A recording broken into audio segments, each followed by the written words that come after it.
तो एक ऐसी खान है भक्ति जिसमें से सकल सुख प्राप्त होता है। सकल सुख की बात कही है।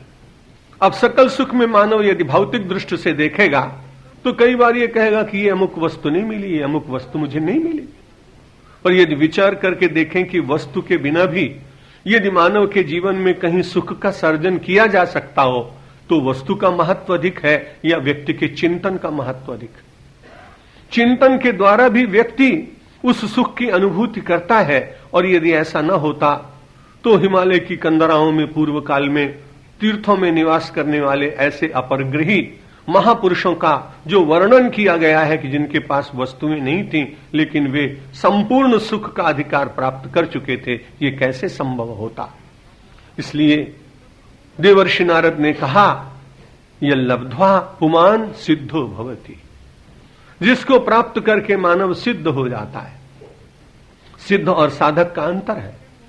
साधक निरंतर प्रयत्नशील होता है और सिद्ध हो जाने के बाद उसके प्रयत्न अपने आप ही कहीं अवसान को प्राप्त करते हैं।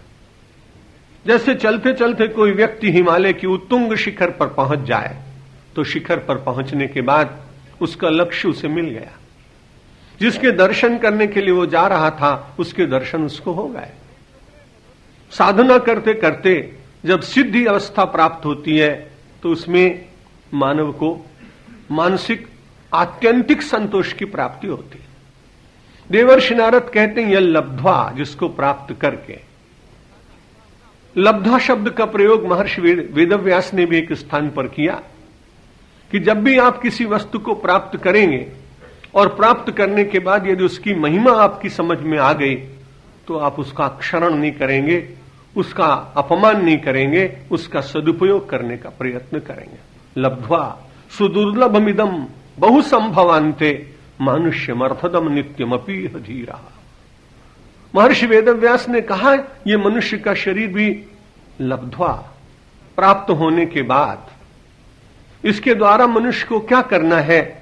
तो उन्होंने कहा निश्रेयसाय, निश्रेयस के लिए प्रयत्न करना है व्यक्ति को। विषय खलु सर्वतः स्यात्, संसार की वस्तुएं प्रारब्ध के अनुसार मानव को भी मिल जाती हैं और कई बार मानव को तो नहीं, सामान्य पशु को भी मिल जाती। बड़े बड़े संपन्न परिवारों के श्वानों को आपने देखा होगा, उन्हें कितने सुविधापूर्ण ढंग से रखा जाता है। तो यदि आप विचार करें तो मनुष्य का तन लब्ध्वा, इसको प्राप्त करने के बाद मनुष्य को निरंतर यह यत्न करना चाहिए कि वो निश्रेयस और भक्ति के मार्ग पर चले। देवर्षि नारद ने कहा यह लब्ध्वा पुमान सिद्धो भवति, जो सिद्ध होता है उसके मन में चांचल्य नहीं होता, वो बिल्कुल स्थिर हो जाता है, सारे संसार की घटनाओं का दृष्टा बनता है।